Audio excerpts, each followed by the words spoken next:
Hello दोस्तों, स्वागत है आप सभी का आज की वीडियो में। तो दोस्तों, जैसा कि आपको पता है कि हम चला रहे हैं एक फिजिक्स की शॉर्ट नोट सीरीज़, जिसके अंदर फिजिक्स के कम समय के अंदर अधिक से अधिक कॉन्सेप्टों का रिवाइज करना और उनके बारे में डिस्कस करना। तो हम हर एक टॉपिक के इंपॉर्टेंट और जिस पे न्यूमेरिकल बेस्ड फार्मूलाज या कॉन्सेप्ट होते हैं उनके बारे में बात करते हैं और कम समय के अंदर ऑल चैप्टर के बारे में हम डिस्कस करते हैं। तो दोस्तों, बिना किसी टाइम वेस्ट किए चलते हैं वीडियो पे। और दोस्तों, जैसा कि आपको पता है कि हम जिस कॉम्पिटेटिव एग्जाम के बारे में बात कर रहे हैं वो 12th physics chemistry maths syllabus पे जितने भी कॉम्पिटेटिव एग्जाम हैं उन सभी के लिए ये वीडियो इंपॉर्टेंट होने वाला है। तो चलिए स्टार्ट करते हैं आज की वीडियो।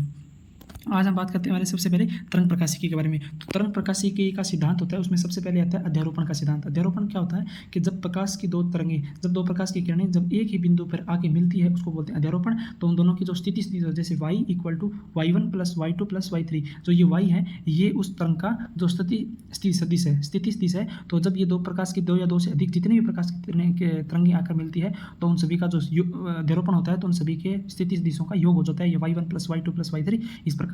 उसके बाद आता है कि जब दो प्रकाश की तरंगों का जो अध्यारोपण होता है उस कंडीशन के अंदर आता है व्यतिकरण। देखिए, व्यतिकरण क्या होता है, जब दो समान आवर्ती और लगभग समान आयाम की जब दो तरंगें एक ही बिंदु पर अध्यारोपित होती है तब अगर उनके दोनों का आयाम अगर समपोषी व्यतिकरण होता है, अगर उनका व्यतिकरण समपोषी व्यतिकरण होता है तो उनके दोनों तरंगों के जो आयाम है उनका योग होगा, यानी a1 + a2 है उन तरंगों का आयाम होगा। अगर उस कंडीशन में जब दोनों आके मिलती है तो उस टाइम अगर विनाशी व्यतिकरण होता है तो उनके जो आयाम होते हैं उनका विकलन होगा, यानी माइनस होंगे, यानी a = a2 - a1। अगर आपके a1 + a2 अगर आयामों का योग हो रहा है तो समपोषी व्यतिकरण होगा, अगर आयामों का जो माइनस हो रहा है, घटाव हो रहा है, तो वो विनाशी व्यतिकरण होगा। ठीक है दोस्तों, इस प्रकार व्यतिकरण की घटना होती है। व्यतिकरण का मतलब होता है जब दो प्रकाश की तरंगें आकर एक ही बिंदु पर मिलती है उसके बाद नई तरंग का निर्माण होता है। तब जब नई तरंग का निर्माण होता है तो अगर समपोषी व्यतिकरण होगा तो दोनों तरंगों का आयाम का योग होगा, अगर विनाशी व्यतिकरण होगा तो दोनों तरंगों के आयाम के बीच माइनस होगा। ठीक है, उसके बाद आता है कि व्यतिकरण में परिणामी तरंग, जो नई परिणामी तरंग बनती है उसका विस्थापन का समीकरण यानी स्थिति का समीकरण क्या होगा, तो y = r sin (ωt + ϕ) होता है। ये होता है जो व्यतिकरण से नई तरंग जो परिणामी तरंग का निर्माण होता है उस तरंग का स्थिति सदिश y = r sin (yt + ϕ) ठीक है। तो ये फॉर्मूला होता है परिणामी तरंग की, जो नई परिणामी तरंग आती है। ठीक है दोस्तों, चलिए उसके बाद आगे चलते हैं। अब देखिए, जो नई परिणामी तरंग है उसकी अभी तो हमने बात की थी पीछे वाले पेज पे कि स्थिति सदिश के बारे में, कि उसकी स्थिति क्या होती है। अब उसके बारे में बात कर रहे हैं कि परिणामी तरंग सदिश का आयाम, अगर परिणामी सदिश तरंग जो तरंग है प्रकाश व्यतिकरण तरंग का जो निर्माण हुआ है उसका अगर जो आयाम है तो आयाम कितना होगा, तो उसका जो आयाम होगा वो देखिए, उसका जो आयाम है वो r है, वो परिणामी तरंग का आयाम है। r = √a1² + a2² + 2a1 a2। अब जो a1 है वो तो है प्रथम जब दो तरंगें आई थी तो उसमें से प्रथम तरंग का आयाम, और a2 है जब दूसरी तरंग आई थी उनका आयाम। तो a1 का square + a2² + 2a1 a2 cos ϕ, ये है √a1² + a2² + 2a1 a2 cos ϕ है, ये परिणामी तरंग का आयाम का फॉर्मूला है। ठीक है दोस्तों, समझ में आ रहा है। चलिए आगे चलते हैं। उसके बाद आता है अगर फाई की वैल्यू, अब यहाँ पर देखिए cos फाई है, अगर फाई की वैल्यू 0, 2π, 4π यानी पाई का समगुणज होती है तो उस टाइम तरंग का आयाम होगा वो देखिए, यहाँ से अगर पाई की वैल्यू 0 होगी तो यानी cos 0 की वैल्यू 1 होती है, 2π की वैल्यू 1 होती है, 4π की वैल्यू 1 होती है। इस प्रकार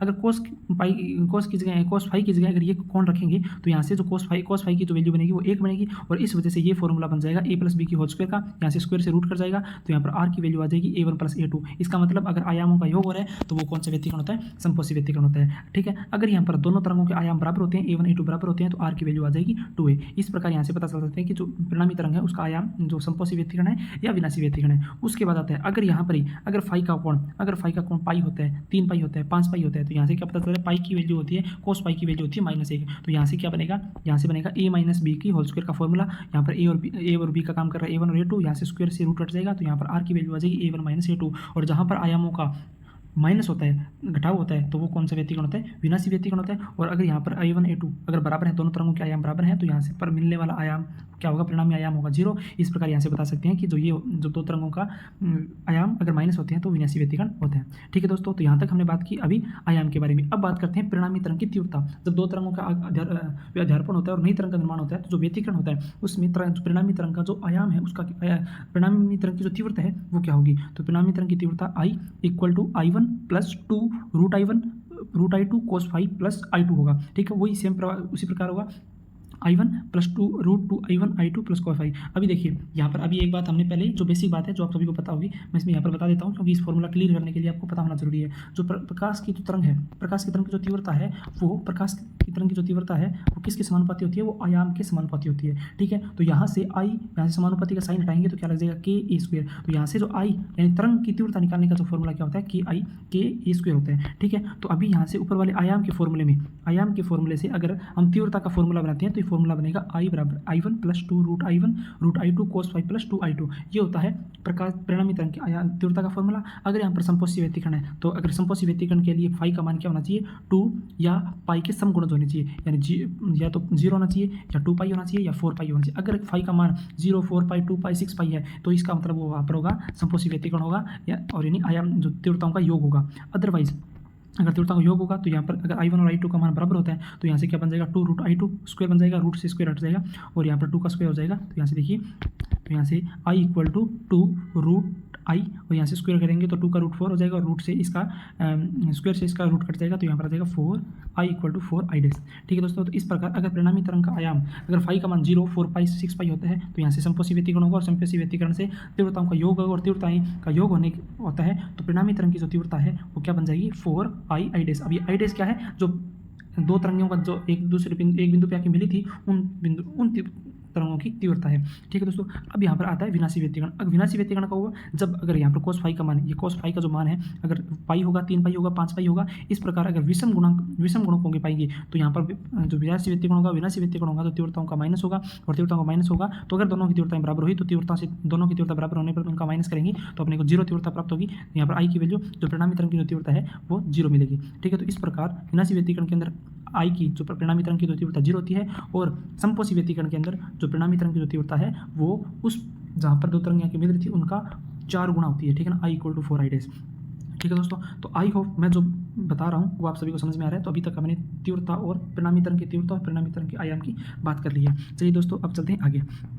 अब बात करते हैं उन जो परिणामी तरंग के अंदर जो कालांतर और पथांतर होता है उसके बारे में बात करते हैं। ठीक है दोस्तों, तो कालांतर और पथांतर के बारे में चर्चा करते हैं। तो कालांतर और पथांतर क्या होते हैं कि जब कालांतर तो होते हैं दो तरंगों के बीच कितनी कला का अंतर आ रहा है तो वो होता है कालांतर। पथांतर यानी वो उनके पथ के अंदर जो कितना अंतर है वो पथांतर होता है। तो कालांतर को हमेशा फाई से डिनोट करते हैं और पथांतर को हमेशा डेल्टा से डिनोट करते हैं। तो पथांतर और कालांतर के जो बीच में संबंध होता है वही हमें आगे कभी अगर पथांतर का मान निकालना है, कालांतर का मान निकालना है तो हमें हेल्प करता है। तो यहाँ से पथांतर और कालांतर का जो फॉर्मूला है वो होता है phi equal to 2 pi lambda into delta. Phi equal to 2 pi lambda into delta, ये होता है कालांतर और पथांतर का फॉर्मूला। ठीक है दोस्तों, अब यहाँ पर देख लीजिए, अगर समपोषी व्यतिकरण है, अगर समपोषी व्यतिकरण चाहिए तो उस टाइम पथांतर कितना होना चाहिए? अगर समपोषी व्यतिकरण के लिए पथांतर होना चाहिए लेमडा, 2 लेमडा, 3 लेमडा, 4 लेमडा। इसका मतलब लेमडा का एक पूर्ण गुणज होना चाहिए, यानी 1 लेमडा, 2 लेमडा, 3 लेमडा, 4 लेमडा, इस प्रकार पूर्ण गुणज होना चाहिए, तब तो होगा समपोषी व्यतिकरण। अगर विनाशी व्यतिकरण के लिए पथांतर, अगर विनाशी व्यतिकरण के लिए पथांतर कितना होगा? Lambda by 2, 3 lambda by 2, 5 lambda by, यानी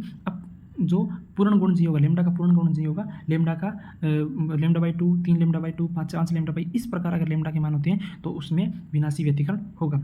ठीक है दोस्तों, तो इस प्रकार हमने जो व्यतिकरण के बारे में बात की, विनाशी व्यतिकरण और समपोषी व्यतिकरण के अंदर आयाम के बारे में, तीव्रता के बारे में और कालांतर और पथांतर के बारे में। तो जो ये फॉर्मूला है वो खास तौर से आप ध्यान रखें कि क्योंकि इस फॉर्मूले के बेस पे अपने को कालांतर और पथांतर के बारे में पूछा जाता है। ठीक है दोस्तों, अब चलते हैं एक यंग के द्विस्लिट प्रयोग में फ्रिंज चौड़ाई। ठीक है ना, यंग ने एक प्रयोग किया था जिसमें प्रकाश के द्वारा स्लिट चौड़ाई की, यानी फ्रिंज चमकीली फ्रिंज और काली फ्रिंज के बारे में अध्ययन किया था। तो ये आपने 12th में पूरा पढ़ा होगा यंग का द्विस्लिट नियम क्या होते हैं। अभी मैं अपने को यहाँ पर इतना ध्यान रखना है कि जो यंग के द्विस्लिट का जो प्रयोग था उसके अंदर जो फ्रिंज चौड़ाई थी उसका मान कैसे निकाला जाता है। तो फ्रिंज चौड़ाई को हमेशा किसी बीटा से डिनोट करते हैं, फ्रिंज चौड़ाई को बीटा से डिनोट करते हैं। उसका फॉर्मूला होता है लेमडा डी अपॉन डी। अब जो कैपिटल डी है वो है दो स्लिटों के पर्दे, स्लिट से पर्दे के बीच की दूरी, यानी यहाँ पर कोई स्रोत लगा और यहाँ पर जो पर्दा है उसके बीच की जो दूरी है वो तो कहलाएगी डी। ठीक है दोस्तों, उसके बाद आता है स्मॉल डी। अब तो स्मॉल डी क्या है कि अगर कोई पर्दा है उसके ऊपर 2 स्लिट बनी हुई है, एक S1 और S2, तो इन दोनों के भी जो बीच की दूरी है वो क्या होगी? स्मॉल डी होगी। ठीक है, तो यहाँ से यंग का जो द्विस्लिट का जो नियम है जिसके अंदर हमें फ्रिंज चौड़ाई फाइंड करनी है, तो फ्रिंज चौड़ाई का फॉर्मूला होता है beta equal to lambda capital D upon small d, और लेमडा आपको पता है कि प्रकाश का तरंगदैर्घ्य होगा तो lambda D upon small d. ठीक है, तो ये होगा यंग का द्विस्लिट का नियम। अब ये मैं पूरा अगर यंग का द्विस्लिट का नियम अगर बताने को बैठूँ तो बहुत बड़ा होता है, तो जिसके बारे में हमें आपको बेसिक आयु पता होगा। इसके बारे में अब हमने जो बेसिक मेन इंपॉर्टेंट होता है जिसपे फॉर्मूला या कॉन्सेप्ट पूछे जाते हैं तो वो अपने चर्चा कर लिया। अब यहाँ से देखिए, फ्रिंज चौड़ाई की काली है या फ्रिंज चौड़ाई चमकीली फ्रिंज चौड़ाई काली फ्रिंज चौड़ाई की वैल्यू बराबर होगी ठीक है, बराबर होती है। ठीक है, अब आते हैं विवर्तन। अब देखिए व्यतिकरण की बात कर ली, अब हम बात करते हैं विवर्तन की। देखो विवर्तन होने के लिए एक शर्त होती है। विवर्तन के लिए शर्त क्या होती है कि प्रकाश का तरंग दैर्ध्य यानी लैम्डा और अवरोधक या द्वारक की कोटि यानी डी, ये दोनों बराबर होनी चाहिए। ठीक है, यानी जो प्रकाश का तरंग दैर्ध्य लैम्डा है और जो सामने जो द्वारक है या अवरोध है उसकी जो कोटि है, ये दोनों बराबर होनी चाहिए। अगर ये दोनों है बराबर हैं तो विवर्तन की शर्त लागू होगी, अदरवाइज नहीं लागू होगी। ठीक है, तो ध्वनि का विवर्तन संभव है परंतु प्रकाश का नहीं है। यहाँ से देखिए कोई भी ध्वनि है उसका विवर्तन संभव है परंतु प्रकाश का विवर्तन संभव नहीं है। ठीक है, अब देखिए अब आगे फ्रेनेल का विवर्तन, फिर फ्रेनेल ने विवर्तन के बारे में बताया था। तो फ्रेनेल का जो विवर्तन है वो अवरोधक द्वारक और पर्दे के बीच सीमित दूरी हो। अगर फ्रेनेल का विवर्तन का जो नियम है वो तभी लागू होता है जब अवरोधक या द्वारक की जो और पर्दे के बीच की दूरी, यानी जो अवरोधक है और द्वारक की जो बीच की दूरी अगर सीमित हो तब तो लगता है फ्रेनेल का नियम है। उसके बाद फ्रानहाफर का जो नियम है, विवर्तन का जो नियम है वो किस पे लागू होता है, वो अवरोधक की दूरी यानी अवरोधक या द्वारक की जो दूरी है और पर्दे की दूरी वो असीमित हो। जब बीच में बहुत दूरी पे हो, असीमित दूरी हो, तब फ्रानहाफर का नियम लागू होता है और फ्रेनेल का नियम निश्चित दूरी पे लागू होता है। ठीक है दोस्तों, अब चलते हैं आगे इसके बारे में। अब आता है उसमें फ्रानहाफर जो फ्रेनेल का जो नियम है उसमें हमने देख लिया था सीमित दूरी के लिए। तो अब आता है एकल छिद्र फ्रानहाफर विवर्तन। एकल छिद्र फ्रानहाफर विवर्तन के लिए क्या होता है, यहाँ से देखिए निम्नलिखित का निर्माण। अब यहाँ से जो अगर विवर्तन होता है तो निम्नलिखित और उच्चिष्ट के निर्माण होते हैं। ठीक है, निम्नलिखित और उच्चिष्ट के निर्माण होते हैं। तो अब निम्नलिखित का निर्माण करने के लिए क्या जरूरी होता है, तो Q1 निम्नलिखित को Q1 से डिनोट करते हैं। निम्नलिखित Q1 equal to lambda upon a. ठीक है, लैम्डा अपॉन ए होता है निम्नलिखित का निर्माण करने के लिए। ये तो होता है प्रथम निम्नलिखित निर्माण के लिए। अगर द्वितीय निम्नलिखित का निर्माण करना हो तो Q2 का फॉर्मूला होता है 2 लैम्डा अपॉन 2, ये होता है द्वितीय निम्नलिखित का निर्माण करने के लिए। इसी प्रकार अगर उच्चिष्ट का निर्माण करना हो तो उच्चिष्ट का निर्माण करने के लिए फॉर्मूला होता है Q1 equal to 3 lambda upon 2a। 3 lambda upon 2a ये होता है उच्चिष्ट का निर्माण करने के लिए। अगर दूसरा यानी द्वितीय उच्चिष्ट निकालना हो, द्वितीय उच्चिष्ट का फॉर्मूला क्या होता है, 5 लैम्डा अपॉन 2a। ठीक है, तो यहाँ से देखिए इसमें अगर पहला है तो लैम्डा अपॉन a, तो अगर दूसरा निकालना है तो 2 से इंटू करते हैं। ठीक है, उसी प्रकार ये विषम संख्या में बढ़ता है। यहाँ पर 3 लैम्डा अपॉन 2a है उच्चिष्ट के लिए और यहाँ पर द्वितीय के लिए 5 लैम्डा 2a है, यानी ये विषम संख्या के रूप में बढ़ता है और ये 2 के ये सीधे साधारण 1 2 3 4 इस प्रकार बढ़ता है। ठीक है, उच्चिष्ट और निम्नलिखित के निर्माण में ये फॉर्मूले होते हैं। उच्चिष्ट का निर्माण का फॉर्मूला और निम्नलिखित के निर्माण के फॉर्मूले इस प्रकार होते हैं। ठीक है दोस्तों, तो ये था एकल छिद्र फ्रानहाफर परिवर्तन। इसके बारे में बहुत सारी बातें, पर इंपॉर्टेंट इतना ही है कि उनके उच्चिष्ट और निम्नलिखित के निर्माण के फॉर्मूले में कई बार कॉन्सेप्ट न्यूमेरिकल पूछ लिए जाते हैं। ठीक है दोस्तों, अब हम बात करते हैं प्रकाश के डॉपलर प्रभाव। देखिए जो प्रकाश का जो डॉपलर प्रभाव है, जैसे डॉपलर प्रभाव ध्वनि का भी होता है और प्रकाश का भी होता है। प्रकाश के अंदर थोड़ा सा कम होता है क्योंकि ध्वनि पे ज़्यादा लागू होता है। ये प्रकाश के लिए दो ही कॉन्सेप्ट होते हैं, एक तो लाल विस्थापन और नीला विस्थापन। ठीक है दोस्तों, ये आपको पता होना चाहिए लाल विस्थापन और नीला विस्थापन क्या होता है। देखिए अगर लाल विस्थापन होता है तो प्रकाश स्रोत खड़े हैं। अगर प्रकाश स्रोत स्थिर खड़े, तब स्रोत स्थिर खड़े प्रेक्षक की ओर गतिमान है, यानी कोई स्रोत है जो प्रेक्षक है, जो देखने वाला है वो स्थिर खड़ा है और प्रेक्षक उसकी तरफ आगे बढ़ रहा है। तो इसका मतलब क्या है, आवृत्ति बढ़ रही है। आवृत्ति बढ़ेगी तो तरंग दैर्ध्य क्या होगा, कम होगा। अगर आवृत्ति बढ़ रही है, जैसे जैसे वो उसके नजदीक जा रहा है तो क्या हो रही है, आवृत्ति बढ़ रही है। आवृत्ति बढ़ रही है तो तरंग दैर्ध्य कम होगा, तो उस टाइम होता है लाल विस्थापन। जब आवृत्ति बढ़ रही है और तरंग दैर्ध्य कम हो रहा है उस टाइम होता है लाल विस्थापन। ठीक है, उसके बाद आता है नीला विस्थापन। नीला विस्थापन क्या होता है, जब स्रोत स्थिर खड़े प्रेक्षक से दूर जा रहा है, यानी कोई यहाँ पर प्रेक्षक दूर खड़ा है और जो स्रोत है वो पीछे दूर जा रहा है, यानी कि बीच की दूरी बढ़ रही है। अब दूरी बढ़ेगी तो क्या होगी, आवृत्ति कम होगी। अगर आवृत्ति कम होगी तो इसका मतलब तरंग दैर्ध्य बढ़ेगा। तो जिस टाइम आवृत्ति कम होती है और तरंग दैर्ध्य कम बढ़ता है उस टाइम कौन सा विस्थापन होता है, नीला विस्थापन होता है। ठीक है दोस्तों, तो ये था डॉपलर के दो प्रभाव के दो कॉन्सेप्ट, लाल विस्थापन और नीला विस्थापन। ये प्रकाश के अंदर लागू होते हैं और ध्वनि के अंदर तो थोड़ा और ज़्यादा होता है क्योंकि उसमें प्रेक्षक की गति, स्रोत की गति, इसके बारे में हम डिस्कस करते हैं। अब देखिए अगर आभासी आवृत्ति का जो अंतर निकालना हो, ठीक है, तो आभासी आवृत्ति का अंतर है तो डेल वी अपॉन सी, और तरंग दैर्ध्य का अंतर निकालना हो तो डेल वी अपॉन सी। ये तो फॉर्मूले होते हैं, इसके बारे में इतना ज़्यादा नहीं, पर लाल विस्थापन नीला विस्थापन के बारे में पता होना चाहिए। यहाँ पर आवृत्ति के बारे में देख लीजिए फॉर्मूले यहाँ पर लिखे हुए। डेल वी यानी आवृत्ति का जो अंतर है, आभासी आवृत्ति है वो क्या होगी, जो वास्तविक आभासी आवृत्ति, वास्तविक आवृत्ति डेल वी अपॉन सी होगा, और यहाँ पर जो तरंग दैर्ध्य है del lambda equal to lambda into v upon c. ये होते हैं आवृत्ति और तरंग दैर्ध्य के फॉर्मूले। ठीक है दोस्तों, अब हम बात करते हैं भेदन क्षमता की। अब देखो भेदन क्षमता क्या होती है, दो निकटतम स्थित बिंब, यानी कोई दो बिंब यानी दो प्रतिबिंब है, वो दो बिल्कुल नज़दीक स्थित हैं, उनको अलग अलग स्पष्ट देखने की जो क्षमता होती है वही क्या होती है, विभेदन क्षमता। यानी दो अलग अलग बिंबों को अलग अलग देखने की जो क्षमता है वो होती है विभेदन क्षमता। विभेदन क्षमता वह न्यूनतम दूरी जिस पर हम दो अति निकट स्थित बिंदुओं को देख सकें। यानी विभेदन क्षमता क्या होती है कि एक वह न्यूनतम दूरी जिससे हम वहाँ पर दो निकट पड़ी वस्तुओं को हम अलग अलग देख सकते हैं, वो होती है विभेदन क्षमता। विभेदन क्षमता और विभेदन जो सीमा है वो एक दूसरे के व्युत्क्रमानुपाती होती है। अगर विभेदन क्षमता बढ़ेगी तो यानी विभेदन सीमा कम होगी, और विभेदन सीमा कम होगी, ज़्यादा होगी तो विभेदन क्षमता कम होगी। ठीक है, तो विभेदन क्षमता और विभेदन सीमा एक दूसरे के व्युत्क्रमानुपाती होती है। ठीक है दोस्तों, अब उसके बाद आगे चलते हैं। अब आता है आगे अब यहाँ पर एक लाइन ऊपर लिखी हुई, इसको देख लीजिए। विद्युत चुम्बकीय तरंगों के बारे में किसने बताया था? मैक्सवेल ने बताया था। ये तो हाईलाइट चलता रहता है, ऊपर लिख दिया।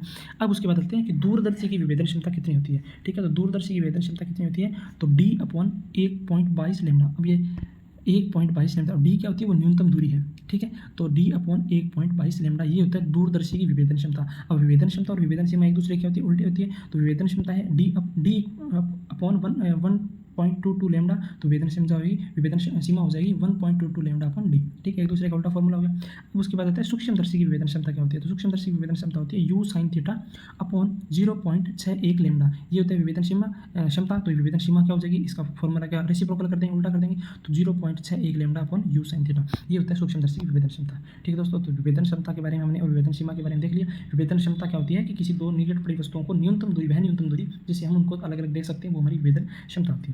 ठीक है, अब हम बात करते हैं ध्रुवण की। देखिए ध्रुवण क्या होता है? ध्रुवण देखिए क्या होता है कि किसी प्रकाश को ध्रुवित प्रकाश प्राप्त करने की विधियाँ होती है। ध्रुवण क्या होता है कि जब अध्रुवित प्रकाश होता है उसको ध्रुवित प्रकाश में बदलने की जो प्रक्रिया होती है वो ध्रुवण कहलाती है। और ध्रुवण से हमें क्या मिलता है? ध्रुवित प्रकाश मिलता है। यानी ध्रुवित प्रकाश का अर्थ ये समझ लीजिए आप कि मान लो कोई प्रकाश है, अब वो बहुत अलग अलग दिशा में गति करता है। अगर हम इसको एक ऐसी प्रोसेस की जाए कि जिससे वो सारे जो प्रकाश की तरंगें हैं वो एक ही दिशा की तरफ, हम एक ही दिशा में हम उसको मोड़ दें, तो ये जो प्रक्रिया होती है वो ध्रुवण होती है, यानी अध्रुवित प्रकाश को ध्रुवित प्रकाश में बदलना। ठीक है, उसके बाद आता है इसमें प्रकाश जो ध्रुवण होता है, देखिए जो ध्रुवण प्रकाश प्राप्त करने की जो विधियाँ क्या होती है? अपवर्तन के द्वारा, परावर्तन के द्वारा या अपवर्तन के द्वारा, द्वि अपवर्तन के द्वारा और द्विध्रुवणता और प्रकीर्णन के द्वारा, इन सभी विधियों के द्वारा क्या एक ध्रुवित प्रकाश यानी इन सभी ध्रुवण प्रक्रियाओं के द्वारा ध्रुवित प्रकाश प्राप्त किया जाता है। ठीक है, अब इसमें आता है ध्रुवण के अंदर आता है पहले बुस्टर का नियम। देखो बुस्टर का नियम क्या होता है? ध्रुवण कोण IP, तो 10IP = म्यू। ठीक है, तो जो म्यू है उस माध्यम का अपवर्तनांक हो गया। ठीक है, तो 10IP = म्यू है और ये होता है ध्रुवण बुस्टर का नियम। और बुस्टर के नियम के अंदर एक आता है कि R यानी अपवर्तन तथा ध्रुवण कोण, जो अपवर्तन और ध्रुवण कोण है वो दोनों का जो सम है वो क्या कहलाता है? पूरक कहलाता है, कॉम्प्लीमेंट्री कहलाता है, या दोनों का सम है वो 90 डिग्री कहलाता है। यानी अगर ध्रुवण कोण प्लस अपवर्तन कोण का जो सम है वो क्या कहलाता है? 90 डिग्री कहलाता है। ठीक है, अब आगे चलते हैं। उसके बाद अब आता है द्विविवरणता। देखिए द्विविवरणता क्या होता है? द्विविवरणता क्या कहलाता है? टर्मिनल क्रिस्टल, ये भी एक ध्रुवण की जो ध्रुवित प्रकाश करने की विधि होती है, द्विविवरणता, जिसके अंदर क्या होता है? टर्मिनल क्रिस्टल के द्वारा प्रकाश को गुजारा जाता है। टर्मुलिन क्रिस्टल के द्वारा जब प्रकाश को गुजारा जाता है तो एक ध्रुवित प्रकाश प्रकट होता है। ठीक है, उसके बाद जो मेन इंपॉर्टेंट आता है पोलराइड। अब पोलराइड एक सबसे सस्ती विधि होती है। ठीक है, और पोलराइड का हम अपने दैनिक जीवन में बहुत ज़्यादा उपयोग करते हैं, इस वजह से पोलराइड इंपॉर्टेंट है। एक होता है साधारण पोलराइड। साधारण पोलराइड क्या होता है? देखिए कार्बनिक यौगिकों को हर्पेथाइड या कुनेन के आइडोसल्फेटो क्रिस्टलों को लेकर नाइट्रोसेल्यूलोज की जो पतली परत के में व्यवस्थित किया जाता है। यानी कार्बनिक यौगिकों को हाइपेथाइड व कुनेन के आयोडीन सल्फेट क्रिस्टलों को लेकर जो नाइट्रोसेल्यूलोज की जो पतली परत होती है उसके अंदर क्या किया जाता है? पतली परत के अंदर व्यवस्थित किया जाता है। तो इससे जो प्राप्त होने वाला ध्रुवित प्रकाश है ना, वो कितना होता है? 66% ध्रुवित प्रकाश प्राप्त होता है। यानी साधारण पोलराइड से कितना? 100 में से 66% ध्रुवित प्रकाश प्राप्त होता है। ये तो होता है साधारण पोलराइड। ठीक है, उसके बाद आता है एच पोलराइड। जो एच पोलराइड होता है उसके अंदर क्या होता है? पॉलीवाइनिल एल्कोहल को गर्म करने पर रेंजीन जैसा पदार्थ प्राप्त होता है। इसमें समांतर स्थित आयोडीन शीट के द्वारा आयोडीन शीट के द्वारा पैक्ड कर दिया जाता है। इससे जो रेंजिन जैसा पदार्थ होता है उसको क्या जाता है? ये आयोडीन शीट के द्वारा पैक्ड कर दिया जाता है। और इससे जो अगर प्रकाश को गुजारा जाता है तो इससे प्राप्त होने वाला प्रकाश 99.99 जो प्रकाश है वो ध्रुवित प्रकाश प्राप्त होता है। यानी एच पोलराइड होता है वो सबसे अच्छी और सबसे सस्ती विधि है जिसके अंदर हम सबसे ज़्यादा ध्रुवित प्रकाश प्राप्त कर सकते हैं। जिसके अंदर क्या किया जाता है? पॉलीवाइनिल एल्कोहल को गर्म करने पर रेंजिन जैसा पदार्थ प्राप्त होता है, जिसको आयोडीन की शीट के अंदर पैक्ड करने पर उससे जो प्रकाश को गुजारा जाता है तो हमें ध्रुवित प्रकाश 99% प्राप्त होता है। ठीक है दोस्तों, उसके बाद चलते हैं आगे। उसके बाद आता है एक क्रॉस पोलराइड। ठीक है, पहले हमने साधारण पोलराइड, फिर एच पोलराइड, अब आता है क्रॉस पोलराइड। देखिए क्रॉस पोलराइड क्या होता है? क्रॉस पोलराइड होता है इसके अंदर दो चीज़ें होती है, एक तो ध्रुवक होता है और एक विश्लेषक होता है। यानी ध्रुवक यानी जब प्रकाश को गुजारा जाता है ध्रुवक, और उसके बाद एक विश्लेषक होता है। अब जो ध्रुवक और विश्लेषक होते हैं समांतर पोलराइड, प्रकाशिक अक्ष समांतर होती है। ध्रुवक समांतर पोलराइड के अंदर क्या होता है कि जो ध्रुवक और प्रकाशिक के जो बीच का कोण होता है यानी कितना होता है? 0 डिग्री होता है। ठीक है ना, क्योंकि उन दोनों एक दूसरे के समांतर होते हैं। प्रकाशिक अक्ष समांतर हो जाए वो होता है समांतर पोलराइड। और क्रॉस पोलराइड यानी इन दोनों के बीच में कुछ ना कुछ कोण होता है, ध्रुवक और विश्लेषण के बीच में कुछ ना कुछ कोण होता है, उस कोण के हिसाब से हमें ध्रुवित प्रकाश प्राप्त होता है। अगर ये दोनों समांतर हो जाते हैं तो समांतर पोलैरिटी प्राप्त होता है। ठीक है, अब उसका उपयोग किसमें किए जाते हैं? अब ये जो समांतर पोलैरिटी है इसका जो प्रयोग है वो शक्कर की सांद्रता प्राप्त करने में किया जाता है। शक्कर की सांद्रता ज्ञात करने में समांतर पोलैरिटी का प्रयोग किए जाते हैं। ठीक है दोस्तों, अब हम बात करते हैं मेल्स का नियम। ये मेल्स का नियम क्या होता है? मेल्स का नियम होता है I = I0। I है आपतित प्रकाश की तीव्रता I0, और ठीक है, तो I0 तो आपतित प्रकाश की तीव्रता, और I जो है वो जो ध्रुवित होने के बाद प्रकाश की तीव्रता है वो है। तो मेल्स का नियम होता है I = I0 cos square theta, और थीटा क्या होता है? ध्रुवक और विश्लेषक के बीच में जो कोण है, मान लो ऐसे ध्रुवक है और ऐसे विश्लेषक है, तो इनके बीच में जो कोण है वो क्या कहलाता है? ये वो है ध्रुवक और विश्लेषक के बीच में कोण। ठीक है, जितना ज़्यादा कोण पे होंगे उससे उतना ही ध्रुवित प्रकाश प्राप्त होगा। ठीक है, तो यहाँ पर I = I0 cos square theta, यहाँ से आपतित प्रकाश की तीव्रता I = I0 cos square theta. Theta क्या होता है? विश्लेषक और ध्रुवक के बीच का कोण होता है। ठीक है दोस्तों, तो इस प्रकार आज हमने बात की तरंग प्रकाशी के बारे में। तो आई होप दोस्तों आप सभी को अच्छी तरीके से समझ में आया होगा, क्योंकि मैंने इंपॉर्टेंट जितने भी कॉन्सेप्ट थे इन सभी के बारे में बात की। हो सकता है कुछ कॉन्सेप्ट मैंने नहीं उठाई हो, क्योंकि हमें यहाँ पर एक शॉर्ट नोट्स रिवीजन कर रहे हैं जिसके अंदर इंपॉर्टेंट जिस पे फॉर्मूला जाए या फैक्ट क्वेश्चन है इसके बारे में बात की है। तो दोस्तों वीडियो कैसा लगा मुझे कमेंट करके बताएं, और अगर वीडियो अच्छी लगी तो लाइक करें दोस्तों, ज़्यादा से ज़्यादा शेयर करें, कमेंट करें, और इसी प्रकार एक नए कंटेंट के बारे में मिलते हैं नेक्स्ट वीडियो में। जय हिंद, जय भारत।